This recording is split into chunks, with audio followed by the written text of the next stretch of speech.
Hello.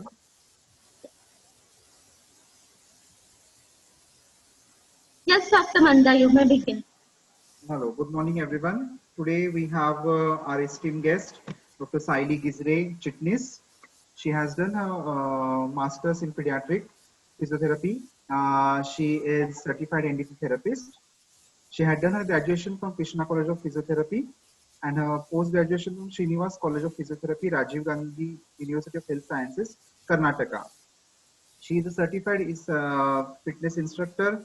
She is also from Indian Academy of Fitness Training, Mangalore, Karnataka. She is certified NDT practitioner, as I said previously. She has worked as an assistant professor in Krishna College of Physiotherapy, KIMSDU, and it was pleasure working with you, Saili. Currently, she is working as a senior consulting physiotherapist at Noble Care Children Hospital, Belgaum Children Hospital. She had many publications and many paper presentations in esteemed conferences, national as well as international. So I welcome you, Dr. Saili, and I request you to start your presentation webinar. Welcome. Thank you, Mandasa. Good morning, everyone. For today's webinar, my topic is basics of NDT. And in that topic, today I'm going to concentrate mainly on ICF in NDT, the role of ICF in NDT, which is a problem solving format. Can we start? Yes, madam, you can start. So the contents of today's webinar are overview of NDT. I'll give you a gross view of NDT, what exactly NDT means. Then closer look of international classification of functions, that means ICF. Then ICF model in an NDT, from an NDT perspective. ICF is a different story and NDT is a different story. How the ICF is helpful for NDT. We are going to see that. And ultimately, why the ICF is called as problem solving format. We are going to see all those points today. So, first I will like you to introduce for the history of neurodevelopmental treatment, that is NDT. Make sure, just remember that it's not neurodevelopmental therapy, it's neurodevelopmental treatment. So, it was organized by Berta Bobarth and Carol Bobarth, they both were husband and wife, in the 1940s for the treatment of individuals with neurological disorders of postures and movements. Bobarth developed the approach specifically to guide therapists who manage the treat individual diagnosed with stroke or the cerebral palsy. Remember that Bobarth approach is something different and the NDT approach is different. Though those both are different from each other, the Bobarth approach is mainly mean for adult hemiplegia. And the same founders, they originated or they derived some another treatment approach which is used for posture and movement in in neurological disorders. So Bobarth derived NDT. It's different for both adults and kids, that is pediatric population. So the Bobarth concept is different and Bobarth derived NDT concept is totally different. So the definition of NDT, very important.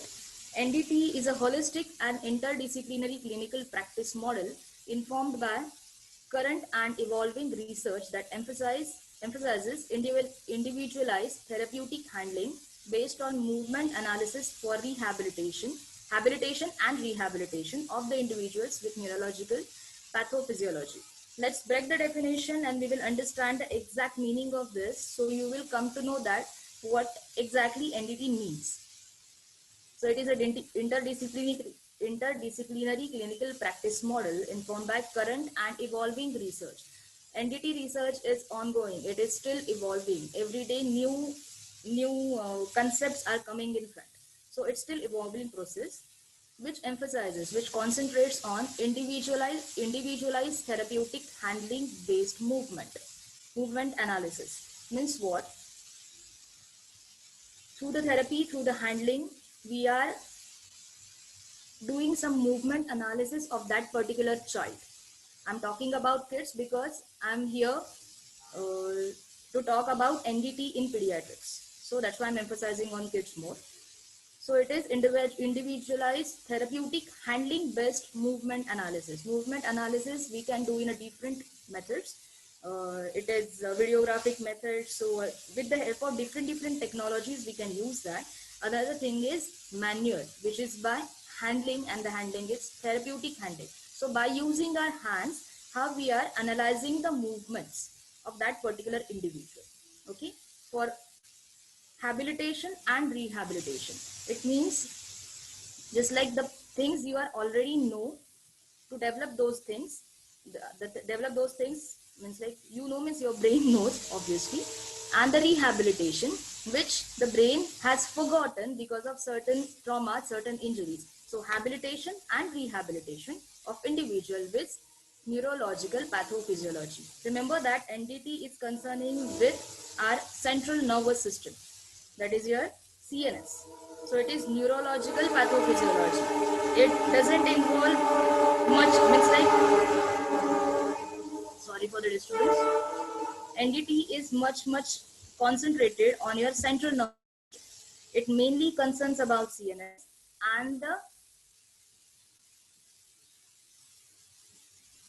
the system which are coming along with that CNS. But main concentration is always on CNS. So this was the definition. I hope you understood. So why to study NDT? Means like what are the benefits to study NDT? Because NDT gives us in-depth knowledge of human movement system. Just now in definition we saw that it is a movement analysis, therapeutic handling based movement analysis. So it provides in-depth knowledge of human movement system, typical and atypical development of particular individual. It helps in analysis of postural control, movement, activity and participation throughout the life. That is postural control, again it comes under your posture. Then activity, how much the child is active, how much he is participating. Just being active doesn't mean that the child is able to participate. These are two different methods, these two different terms having two very different meanings. So the activity, if that activity is able, is enough for that child to participate in the society. So postural control, movement, activity and participation. And it forms the basis for examination, evaluation and interpretation.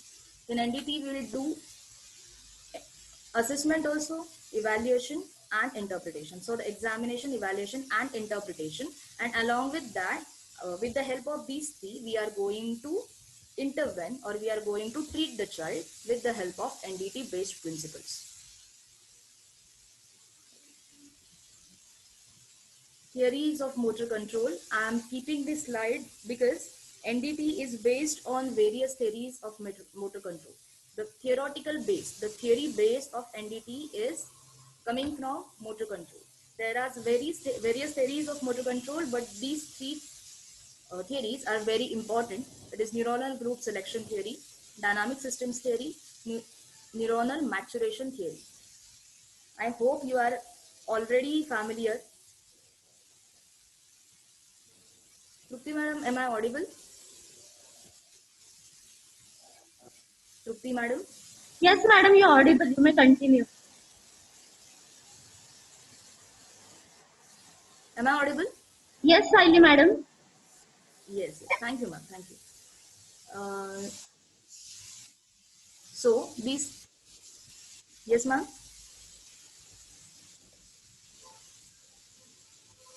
So Madam, these you key may continue. theories of,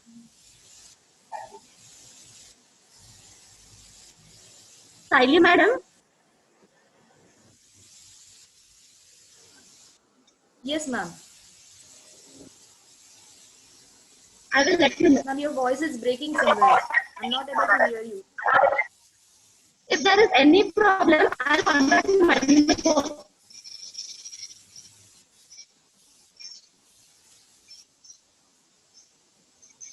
Dr. Saili,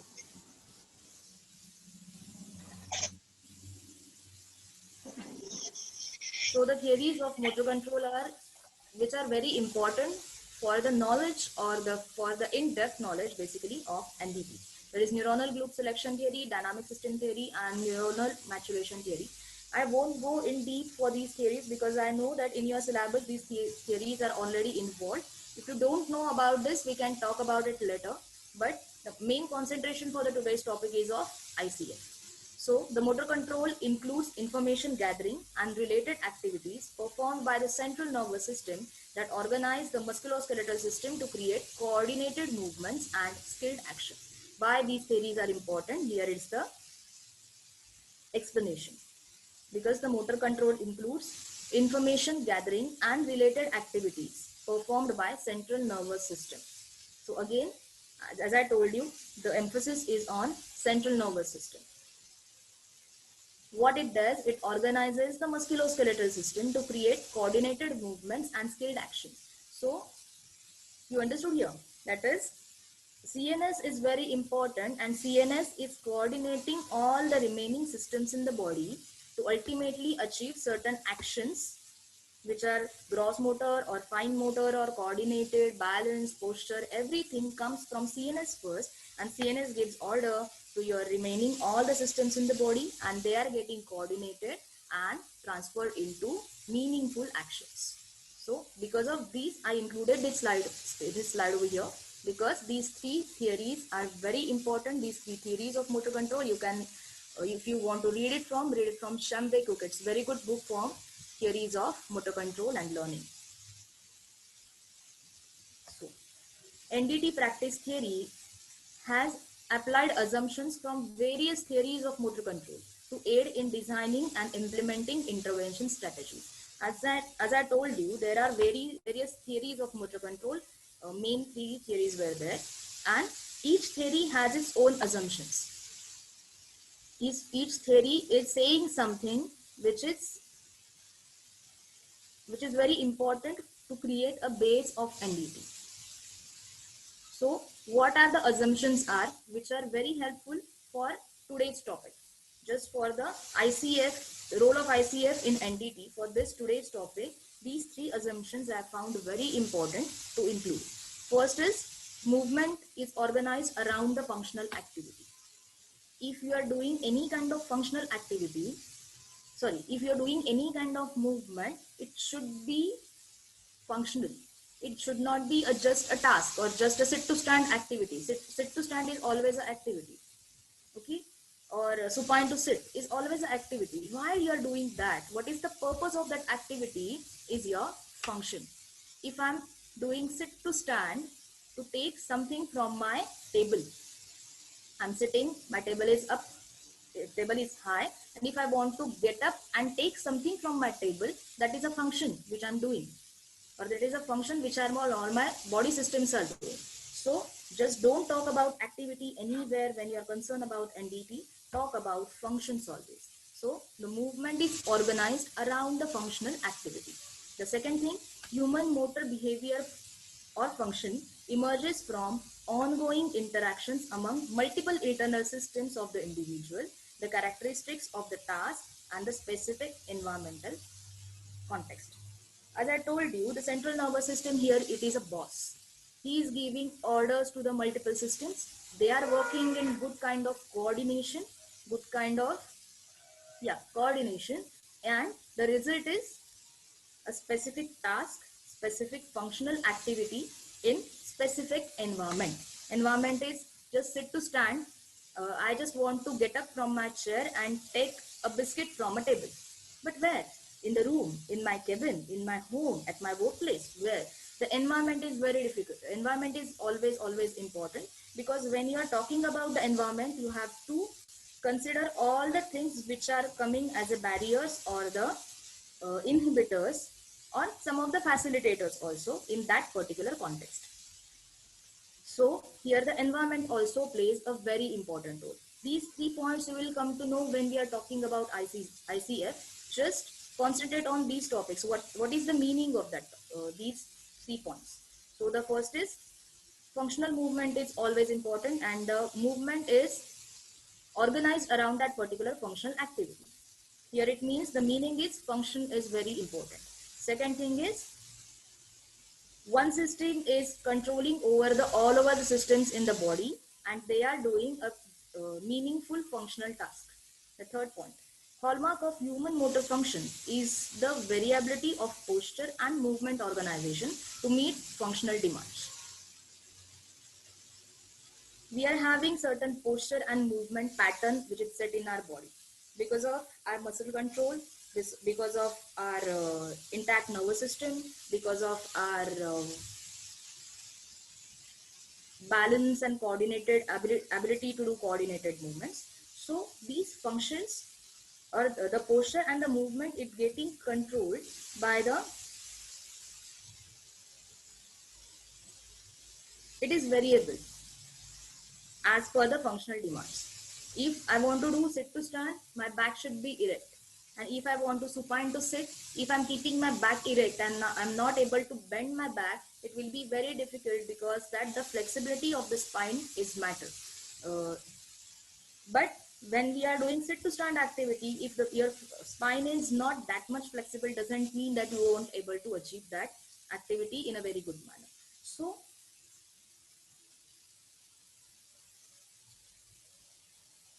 sorry, so the posture and the movement we have means like our sorry, posture and the movement, it is changing as per the functional demand, as per the demand of that particular task at that particular function. Okay, so keep these 3 points or the meaning of these 3 points in your mind, and we will move for the ICF. Actual today's topic, ICF is International Classification of Functions. Earlier, very early, it was ICIDH, that is International Classification of Impairments, Disability and Handicaps.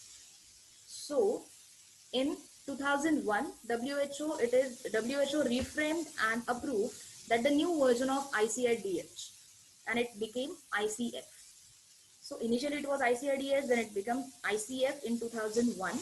It is International Classification of Function. Do you understand the difference over here? It is international classification, it's same, but the impairment, disability and handicaps, it is changed into the function.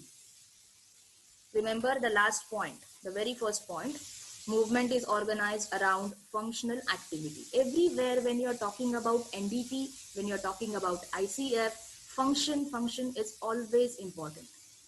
Okay, so the focus is shifted on function instead of your disability, impairment, handicaps. Okay, the person is handicapped, the person is impaired, the person is disabled. What the functions he is able to do? What is, see, if the person is disabled, if the person is wheelchair bound since last so many years and he's not doing any kind of functional task, he's just doing activities just to say, it's like just to keep him mobile. He's traveling from wheelchair from one room to another room. It's not a function, it's just a task. Why he is moving? He's going into the kitchen, he's opening a tap, he's taking a water, he's drinking it. It's a function. So from 2001, the entire focus is shifted over the functions. What individual is able to do with all his body system, which are somewhere intact, somewhere not intact, but still focus is shifted on the functions. That was it is International Classification of Functions. Now we'll see in deep, very close look of ICF. What is ICF? It is a problem solving approach. ICF solves so many of your problems when you are evaluating, when you are examining a kid. Not examining, evaluation. ICF is a part of evaluation in entire NDT assessment protocol. So it is a problem solving. How it is, you will come to know afterwards. But just remember that NDT is a problem solving approach to assess activity and participation, thereby identify and prioritize relevant integrities and impairments as a basis of establishing achievable outcome with clients and caregivers. What NDT does?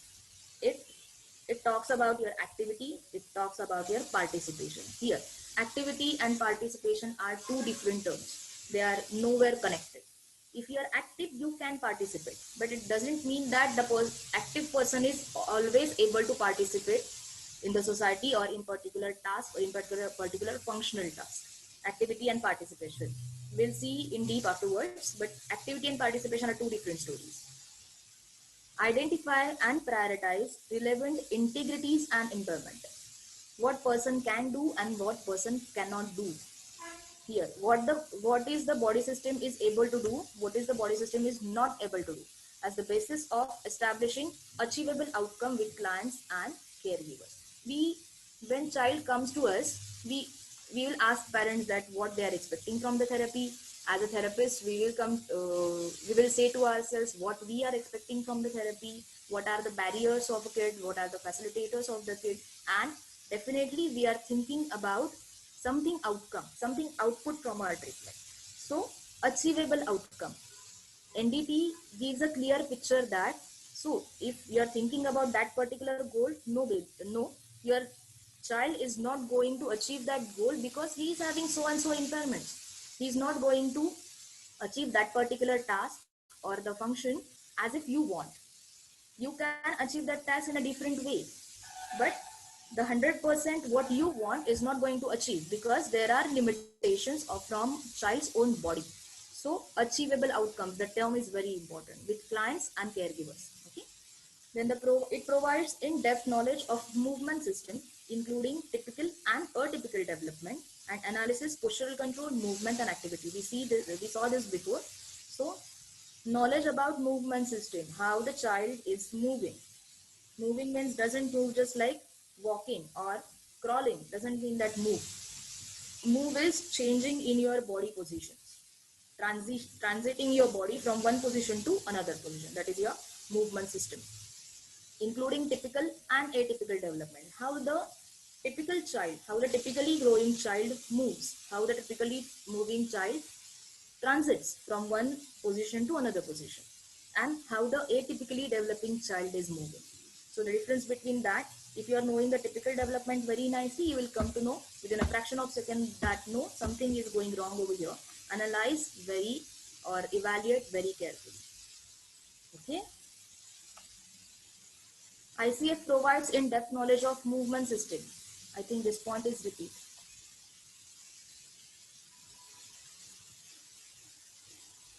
Yeah. The second point over here analyzes postural control, movement, activity, and participation through the lifespan. It's not, ICF is not at all concentrated only on the pediatric population. It's like people like you and me also. We can take a detailed assessment of our body through the ICF. Anybody in the society, anybody at any age can take your whole body assessment through the NDT throughout the lifespan. Wherever, if your body is working properly or not properly, what you can expect from your own body, you will get a clear picture from that. So it's not restricted only for pediatric population. So the main means the core of today's session is this slide. Just pay attention. This is ICF model.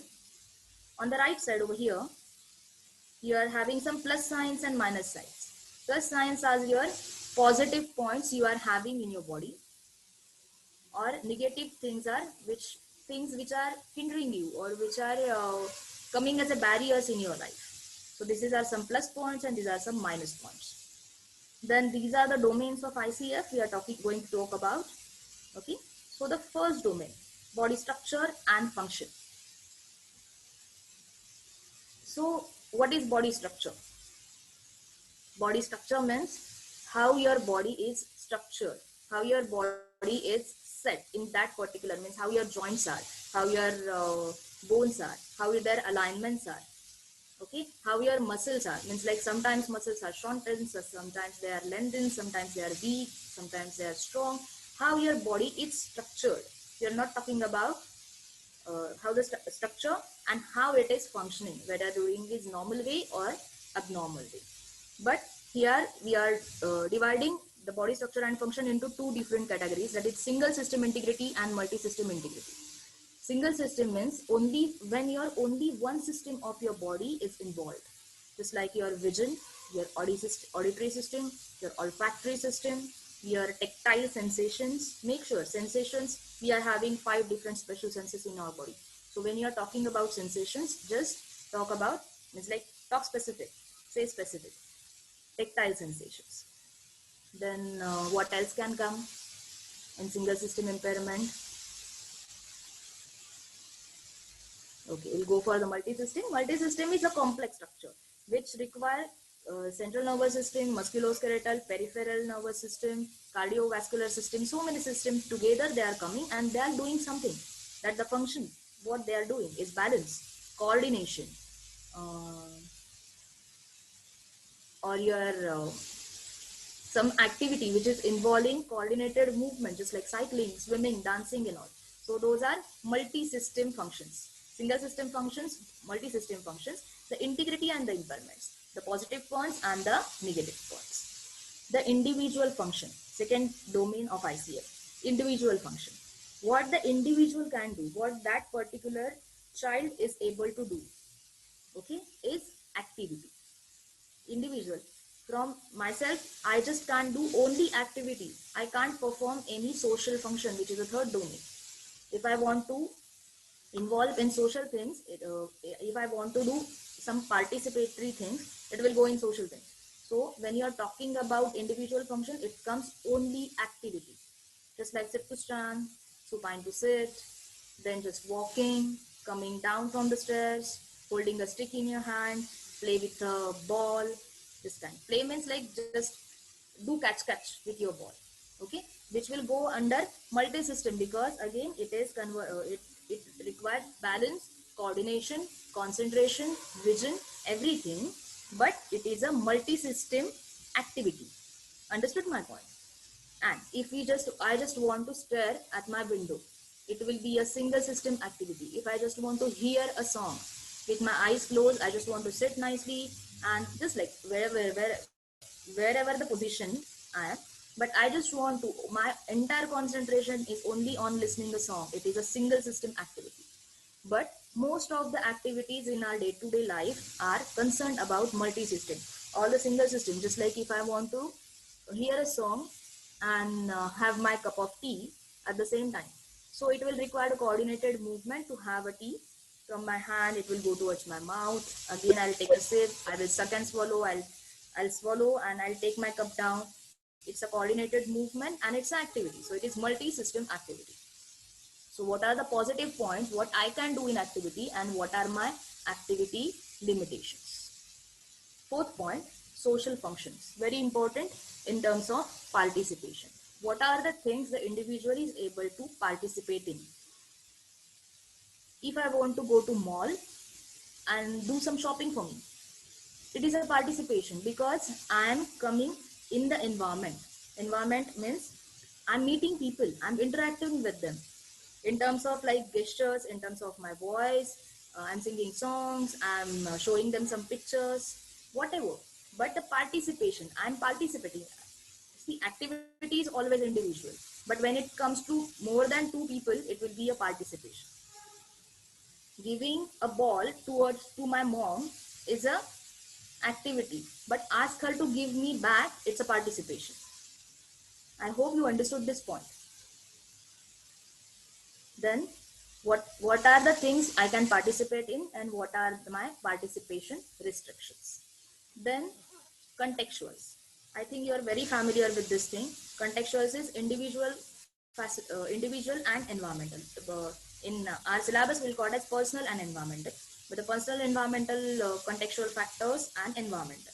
So here we will call as individual facilitators and hindrances. What I'm from myself, what are my plus points to get socialized, to get participated in various tasks or various functions in the society? So those are individual facilitators.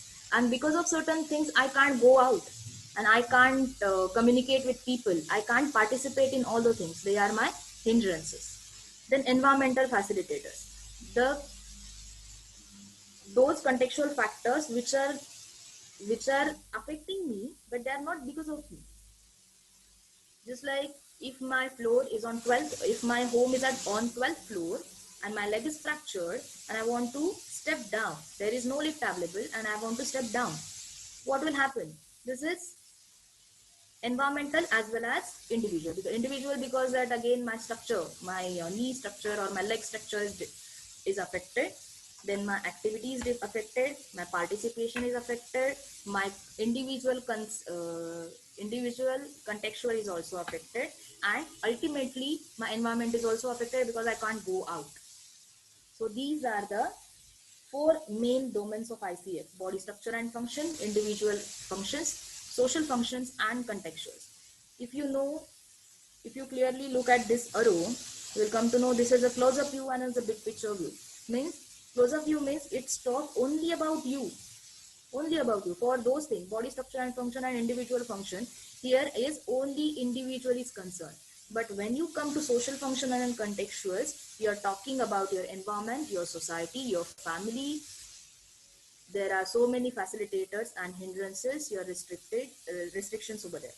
So these 2 points are talking only about that particular individual, and these 2 points are talking about its participation or its contribution. We can say its contribution in the society, or what are the things we can socially do. So it is a close-up view of your IPF of that particular individual, and when you go down, it is a big picture view. So step by step we are going to see what is these. Means I have explained already, but we'll see step by step very nicely. First thing, here is the first thing: body structure and function, single system integrity. Integrity as well as restrictions. I have just listed up the things that what can be categorized under single system integrity and impairment. The first thing is arousal level, vision, sensory impairment. So again, I forgot to mention it is tactile sensory impairment, deficit in auditory system, skin and related structures. This is healing skin and fascia after trauma or surgery. You will think that why to go so deep and think about this, because if your child is having some tendon release surgery, some another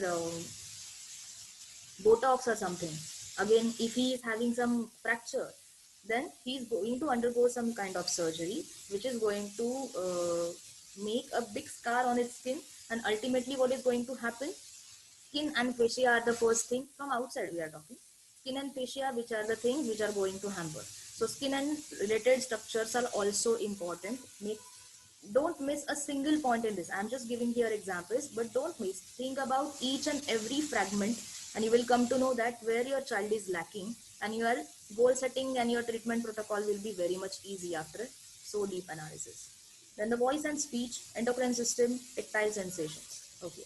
So the endocrine system, why it is important?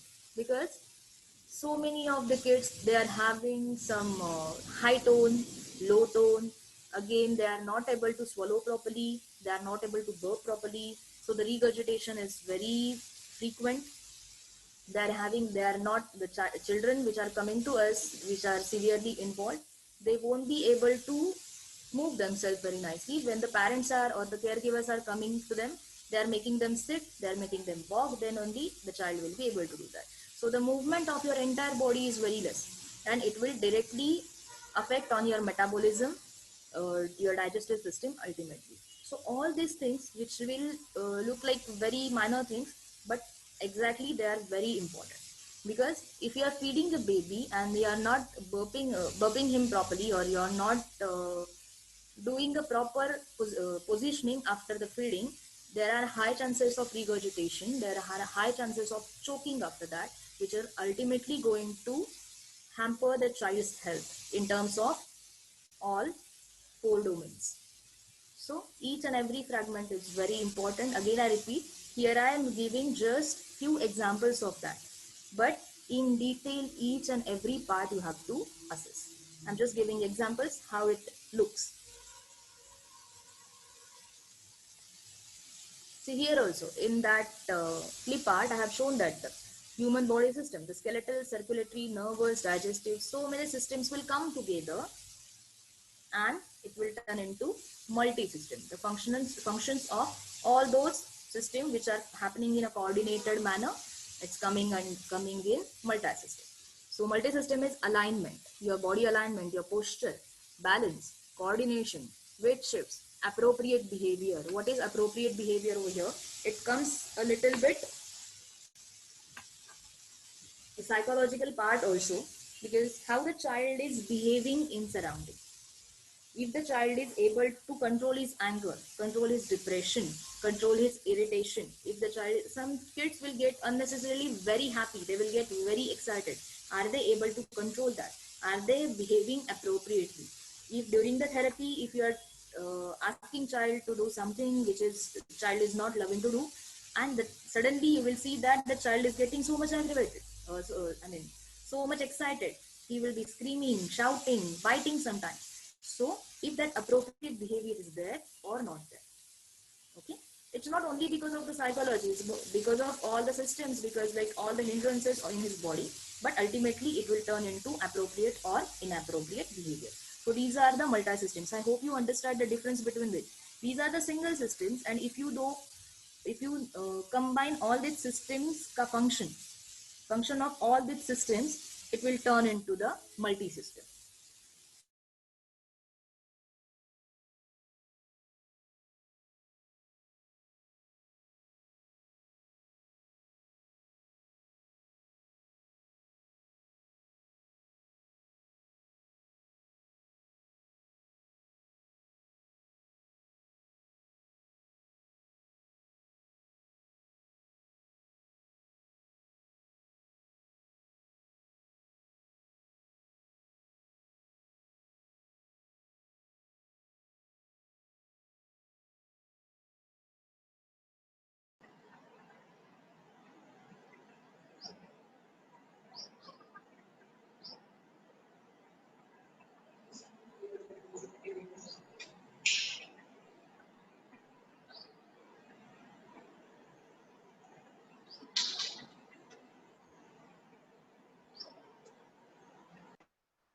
Hello.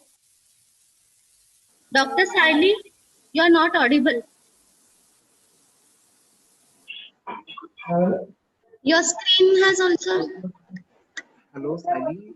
The screen is also gone. Yeah. Hello, Please share your screen again, Dr. Siley. I don't know how, but It's okay. Try sharing it again.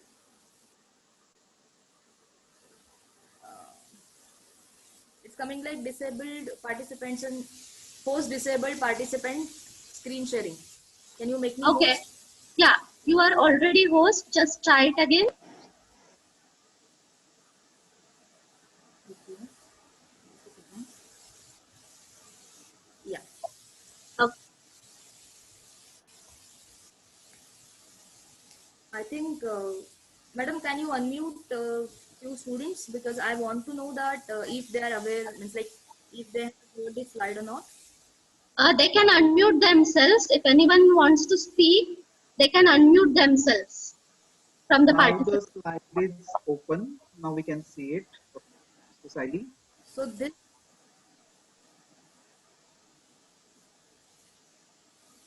Now we is can it see the visible slide. right now? Yes. Yes, it is Yes. visible. Yes. Yeah. Yeah. Can I continue with this? Yes, madam. Thank you. So the second part or the second domain in ICF, as I told you, just go back and check. Yeah. We are already done with body structure and function, that is single system and multi-system integrity and impairments. We are done with that.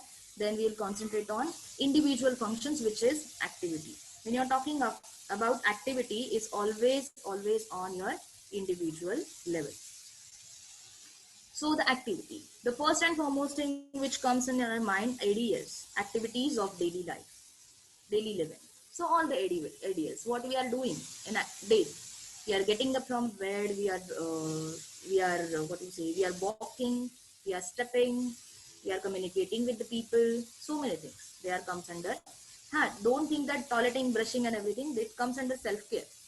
So ADLs are just activities, and all the remaining activities which are doing for hygiene and care of yourself, that comes under self care. So the ADLs, communication. You are communicating with people. You are smiling towards them. You are making some gestures. You are clapping. Then you are making some sounds. You are saying hi, hello, good morning. Everything is coming under communication. Mobility. how the individual is able to mobile himself, how he is getting up, how he is walking, how he is stepping up and down. It is mobility. As I told you, self-care, in that toileting, brushing, feeding himself, wearing clothes, combing hair, wearing shoes, all the things that is dressing as well as undressing also. Wearing clothes means dressing as well as undressing. How the person is removing his shoes, it is also very important. So it comes under self-care. Then the learning and applying knowledge means if you are teaching the child that this is an apple, this is an apple. Okay, you are showing that apple to a baby, and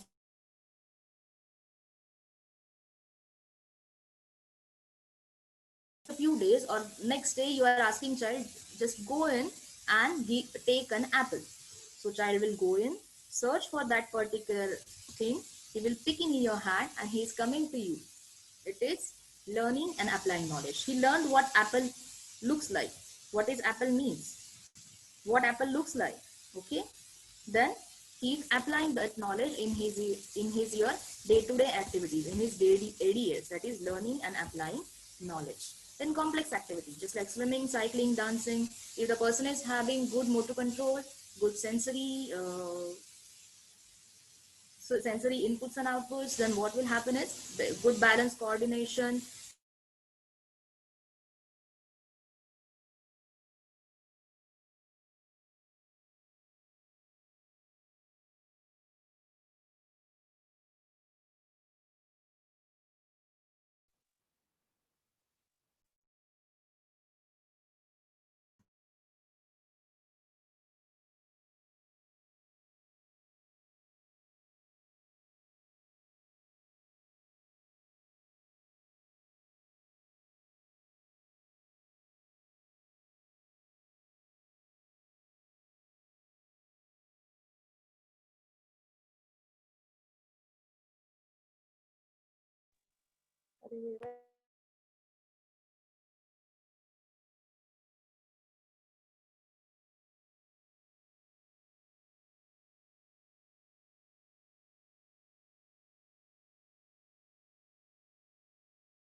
Hello, Ruti ma'am. Hello. Hello, Dr. Saili. Hello, Ruti ma'am. Mandar sir is there. Hello.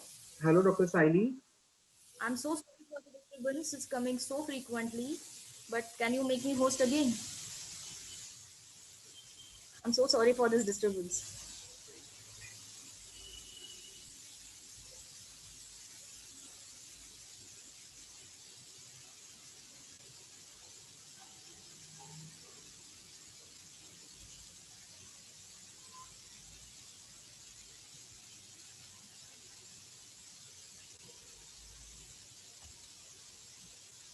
Hello, Mandar sir. Can somebody make me host?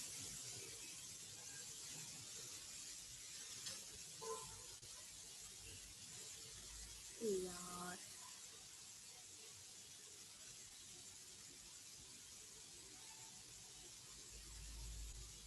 Hello.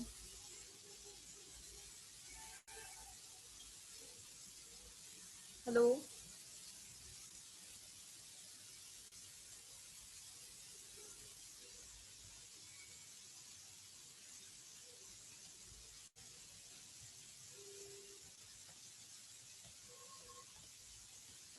Yes, Dr. Saili. Yeah, ma'am. Can you please make me host again? I think something is going wrong. You are already the host. Yeah. I'm not able to share my screen. Yeah. Try it again, the host. Yeah, yeah. I'm really, really sorry for the It's disturbance. okay. It's It's coming okay. so frequently. I don't know what. It's okay. There may be Something some. happened to my internet connection. It's okay. So coming back to the last point of the slide. Yeah. Thank you. So coming back to the last point, I was explaining about learning and applying knowledge. I explained about with the example of an apple. Then come to the complex activities like swimming, cycling, and dancing. If you remember or if you can recollect, we can always call them as extracurricular activities and not extracurricular functions. So why we are using that term? Because it's just an activity. Swimming, I can individually, I can go to swimming pool and I can swim. I can do cycling by my own. I can dance by my own. Although the group dance is a different thing, the duet dance is a different thing, but that I can alone also dance. The solo dancing concept is also there. But if you're talking about cricket, it's not a activity. It always go into the participation level, because cricket needs more than more than one people, more than two people playing carom, and a single person can't play carom. So all the extracurricular activities, what is the exact meaning of that? What the individual can do it alone. He will learn from the society, he will learn from his parents, learn from his family, but he will perform all that activity alone. That is complex activity. Then the next is social function. Here it was a activity, and here it is coming as a participation. Okay, so it is participation. What is that? Play games with peers. Not peers, everyone. Playing games with your mom, dad, family, school friends, with your anyone. That is playing games. Just a play, video game, sitting in front of a TV and playing just a video game. It's not a participation. You need to go in outer environment and play.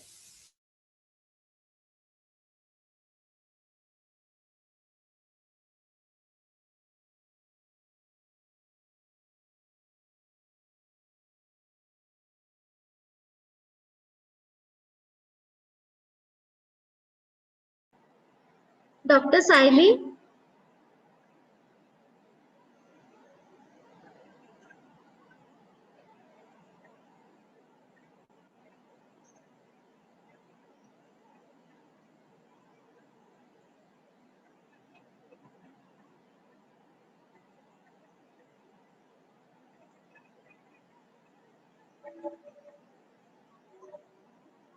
Dr. Saili, please unmute yourself.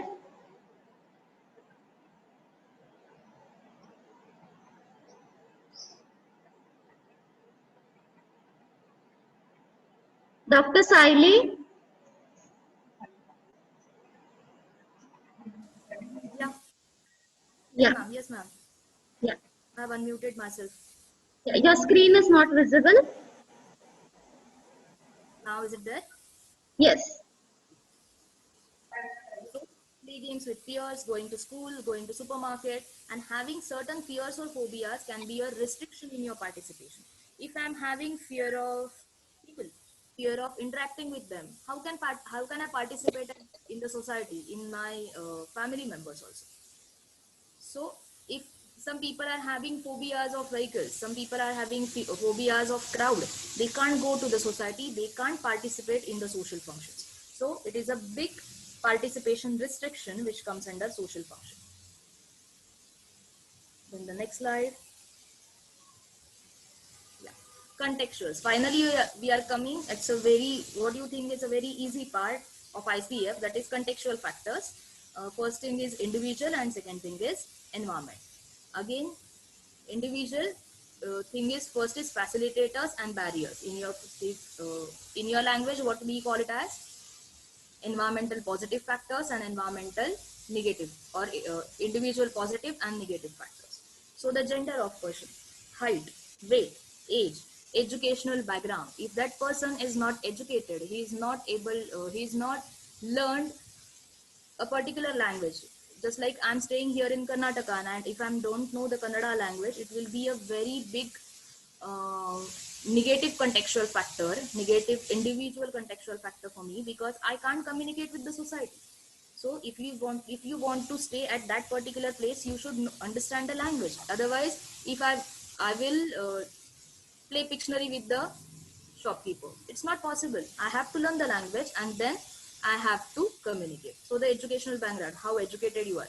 If you are not knowing the mathematics is a big term, but if you are not knowing that how to count money, how much the money means, what is a rupee, what is paisa, you don't know, and you are going to supermarket to purchase something, you may get fooled easily by those shopkeepers. So educational background is always important. Then the personal goal or motivations. If the person is so lazy, so disappointed, so frustrated, and he doesn't want to go out and communicate with people, it's his own hindrance, it's his own individual hindrance in contextuals, because there is no motivation in his life to go out and communicate with the people. It's not his goal. Just like some people are not introvert, but worst case scenario, the people are not willing to willing to communicate with people. They are just like, I'm happy in my own world, I don't want to communicate. So that is a personal goal or motivation. Ability to cope up with change. If I'm going out and if suddenly my usual road it's stuck because of some work is going on over there, so I need to change my direction. I need to change my, at that time, if I'm getting irritated, frustrated, jumbled up, if I'm having that fear, I won't be able to go out and do anything. Then learning of new motor tasks. At when you are mingling with the society, when you are coming out of your personal comfort area, at that time you need to learn various different motor skills every day. At every point of your life you need to learn that. Ability to deal with frustration, as I told you, if you are treating some spastic child and he's getting frustrated because of some prolonged passive stretching, he's beating you. Sometimes the child will bite himself. He'll slap his mom, slap you. What will happen? Child is not able to deal with his frustration. He is not able to deal with his irritation. Child is not having any pain, but still he is frustrated. He doesn't want to do that. So what he is doing at that particular time? Then knowledge of his own physical status. I should know that these are my negative factors, these are my positive factors, and still I want to do this or achieve this particular goal. If I am having that clear picture in my mind, it will be very easy for me to perform that particular task or to mingle with the society. Here the emoji is saying, but I'm shy. I want to do it.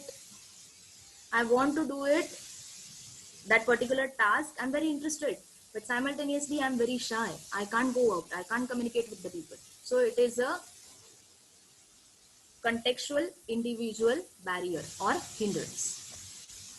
Then the very last part of ICF, I hope you people are not bored. Last but not the least, environmental contextual factors. How your environment is. You are staying in your family, you are staying with your family members, you are having your friends, you are having your own workplace. At that time, how your environment is. How the environment is having impact on all the things in your body, just like activities, your functions, your single and multi-system things, individual contextual, how the environment is impacting on yourself. That is family's economical status first. As if like, again, when you are whenever you want to comment on anyone's economical status, don't please comment blindly. Just there is a very good scale that is modified Kuppuswamy scale. Go to that scale, categorize, and then talk about this thing. Otherwise, we have no right to comment on anyone's economical status. Then families belief, religious belief. How the family is religious. Is the family is very religious, non-religious? If they are having certain rituals, not. It's going to hamper that particular development or the social and mental, emotional development of that particular individual. Ability to use assistive device. If I'm having some problem in my leg, if I'm not able to walk properly, I need to get some stick, either crutch, elbow crutch, gutter crutch, or something simple stick in my hand. So if I'm able to use it properly, otherwise, if I'm not using elbow or gutter crutch properly, what will happen? I will walk, I will manage to walk somehow, but it will impact on my other body systems. My hand will get pain, my back will get pain. If I'm tilting to one other side, the affected side or the non-affected side, if the stick height is not proper, again it is going to hamper the various systems in my body. Then the next thing is different ways of communication. Just talking is not a way of communication. Talking, you can make gestures, you can show them pictures, you can just point out towards the object, just like the kid does, up to the half or 1 year of age, when the child is not able to vocally communicate, he will point out the things. Then this is the different ways of communication. Having certain fears or phobias, it can come under again your environmental factor also. And your autistic feature, a very important role. If you are having, sorry, very sorry for this, autistic feature can be your individual contextual factor and not environmental. If the kid is having autistic features, ultimately he will not be able to cope up with the environment, with the society, and it's going to hamper his own health. So the autistic feature is coming under individual contextual factors. So this is the end of ICF part. I hope you understood each and every domain very deeply, because it's going to help you to the much extent when you are going to diagnose a kid with certain disorder, or we are going, the case is already diagnosed, but still if you want to do this, you can use this ICF to set some goals. What I'm going to do after this. So this comes under initial NDT assessment, or initial NDT, what do you say, protocol. So these are about ICF. Now, the very last part of our lecture, why ICF is important in NDT. We know about NDT now, just a very gross view, but what is NDT and what is ICF? We know. ICF we know in deep. So what is the connection in between them? So if you see here, here, the family stay, okay? So if the family, if we consider only a single individual, this is a kid, if we are considering this, these three things are hampering at the first level. That is body structure and function, individual functional domain, and social domain. Again, I'll repeat body structure and function. In that we will include single and multi-system. Okay. Then individual functional domain, here it is a activity, and a social domain is your participation. So single and multi-systems, body structure and function, then your activity and your participation. So when you are talking all of these three things, this triangle, all these things, when you are combining it with and you are going into the environment, it comes under contextual factors, how your own environment and your outer environment is affecting in all these three things. So we'll come to know that this is individual, these are his personal three things which are related to himself, and how the society, how the environment is affecting on that particular individual. So this is completely ICF in NDT model. Okay. Yes. Importance of ICF. I think you people are quite aware of this now after hearing all this and after seeing all these things. Just we'll make a quick revision. It is a key to successful integration. NDT is clear communication among therapists, healthcare practitioners, occupational and speech therapists, caregivers that regulate provision of healthcare to individuals across the lifespan. Always remember that treating a child or treating any kind of individual or treating any kind of patient which is having disease or disorder, doesn't matter, it's always a team approach.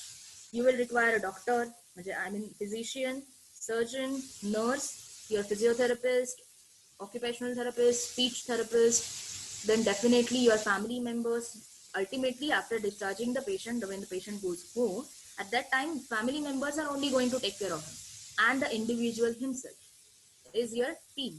In that, you are just a drop of that team is your physiotherapist, occupational and speech therapist. So NDT is applicable or beneficial of all these three practitioners, OT, PT and SLPs. In NDT practice, the clinician looks very significantly and carefully at each domain and the relationships among the domains presented in the ICF model. You have to look after each and every domain very carefully. So you will understand that where the child or where the individual is lacking somewhere. So you will try to overcome that. But if I want to overcome that particular thing in a different way, again another barrier will come, another hindrance will come, because of some positive or negative your contextuals, individual and environmental. So at that time, what should I do? Again, I have to change my treatment plan, or not exactly plan, the track. I should change my track. And again, I should come with I should start from first. What I can do. So with the ICF, you will have an open window of different prospects, different things. You can different options you will get. Since for one problem I have all those 5-10 solutions how to overcome them. So you have to cross check with each and every solution. If I'm pointing number first solution first, then somewhere it is going and trapping in the hindrances. No, go skip. Then go back to second or third option. Again change them. Again check them. And if it is going smoothly towards out, then try to overcome the hindrances in between and treat the individual. Set the goal and treat the individual. Hypothesis about these relationships are made during information gathering, examination, evaluation, and interpretation planning with every intervention session. Means through ICF, what you are exactly doing? You are examining, you are seeing the patient. Then you are touching the patient, you are facilitating somewhere, then you are evaluating also, then you are thinking about goals and the intervention. So ICF works everywhere. Examination, evaluation, setting goals, and your interpretation, setting goals, and your intervention. All 5 categories ICF is working. The NDT clinician also looks at body structure function domain and further discriminates general issues of posture and movement from issues of single system function, as I told you. In addition, the therapist carefully analyzes the impact of the environmental and personal contextual factor of each domain. In short, you have to concentrate on each and every fragment of each and every domain, so you will come to know that what is going wrong and how you can overcome. There is an option. There is not, ICF doesn't give any kind of solution. No, for this kind of impairment, go for this solution. It's just not like very cookbook recipe. It's just like it broadens your view. It broadens your thinking process that for this particular thing, what is actually happening in the body and what are the possibilities of the treatment. How can I think? So it gives a good food for your thought, good food for a therapist that how can I overcome this challenge? Okay. So if the entire challenge is in front of you, it's easy to overcome, right? So, but if you are going blindly, very blindly, and you don't know how much challenges are in between, so you're stuck somewhere. Again, you change track, again go stuck somewhere. So the child doesn't come to us just for experimenting. So experimenting on child, it's not legal, it's not ethical. What you have to do is just go thorough assessment through ICF, then you will go get a broad spectrum of all those possible solutions in front of you. Then you have to cross check with each and every, cross check the barriers, hindrances, whatever, then try to overcome them. I'm not saying that anytime that at some point in the solutions you will get a smooth way to come out and treat. No, it's not like that. Barriers and hindrances are always going to be there.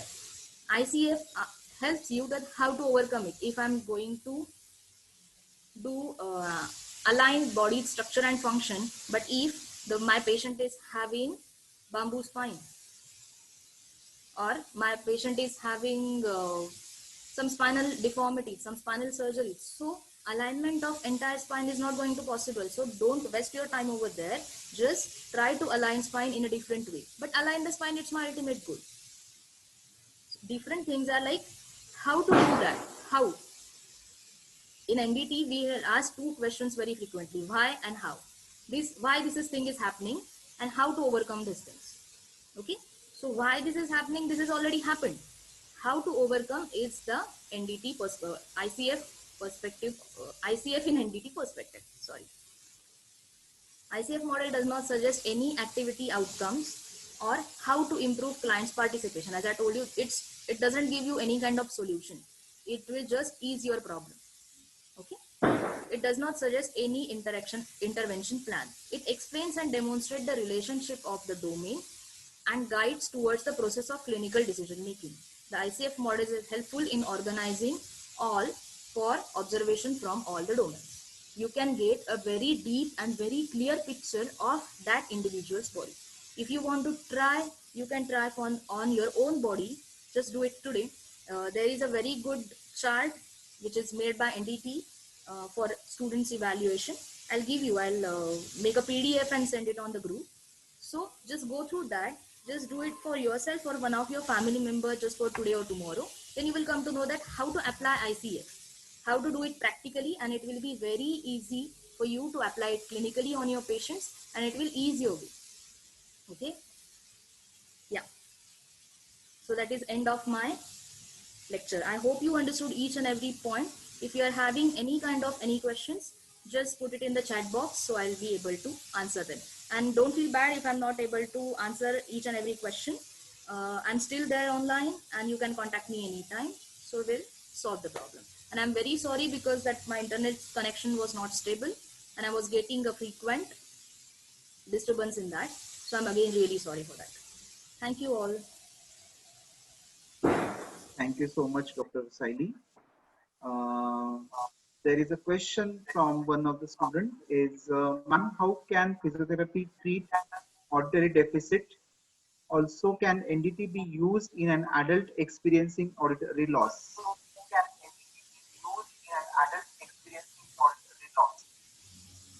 Hearing loss about. Yes. Okay. So again, auditory loss will come under single system impairment. Here, when you go up in your chart, just a second, I'll answer your question nicely. Don't worry about it. So if you are going here, it will come under single system integrity. Your body structure somewhere it is impaired, and because of that, you are facing certain problems. Hello, I'm hearing so much of noise. Hello. Hello, Dr. Saili. The student who asked this question can unmute himself. That will be easy. Yes, ma'am.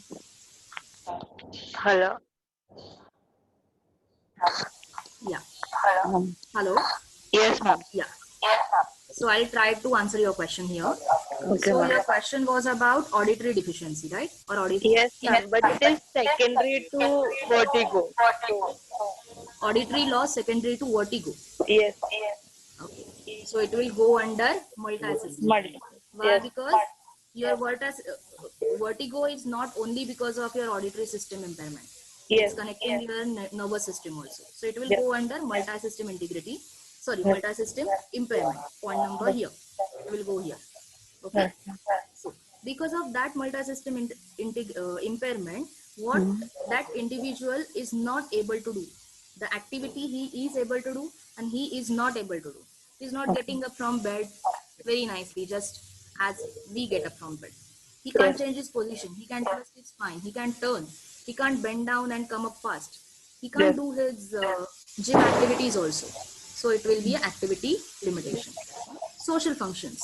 If you are having dandiya nights, if you want to go and participate in that, the participation restriction will be there because that person is having vertigo and hearing loss also. Okay. So contextual, it will come under individual hindrance in contextual over here. Yes, ma'am. Getting the point? So Yes, you have to take a single problem and you have to categorize for all the 4 domains. Actually, in NDT we have like NDT what I learned. It was just having 1, 2, 3 till the social function. Contextuals was included or it was included separately. No, it was not in the chart because for your understanding, I have included in the chart because Okay. Okay. Yes, ma'am. Thank you. Thank you, ma'am. Next question. Hello. Hello. That's all. Any questions? Please write down so that I can share it with Dr. Saili.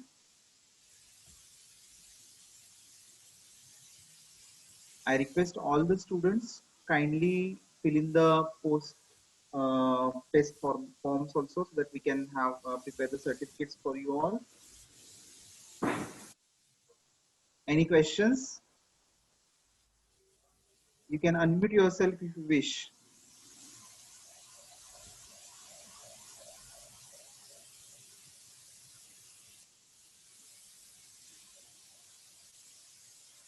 Okay, I guess Dr. Saili, I think we can conclude the session over here. Sure, sure. I am very much thankful to you for giving your precious time, and Thank you, sir. the lecture Sir, was really amazing, just a second. simple, and Trupti madam, hello. yes, sir. I can hear you. Yeah, so you have really covered up every point from NDT, and I'm very, very glad that you have covered it very well. Thank you, sir. So I'm very much thankful to you for your presentation, and I hope we'll definitely keep in touch with you for further presentations. Thank you, sir. Thank you so much. Thank you. Thank you so much. Bye. Dr. Saili, Dr. Saili, Ma'am? please make me the host again. Ma'am, can you help me? I don't know how to do that. Go to participants. On the right hand, Yes, I'm going to. on the right hand side, you can see KIMSDTBU. Go on that, you will see more options and make a host. Just a second. Click on the participant. I can see the list of participants. Yeah, go on KIMSDTBU. Yes, I clicked on that. The more Yeah. options. More and make options. host. Yeah, I'm done. Yeah.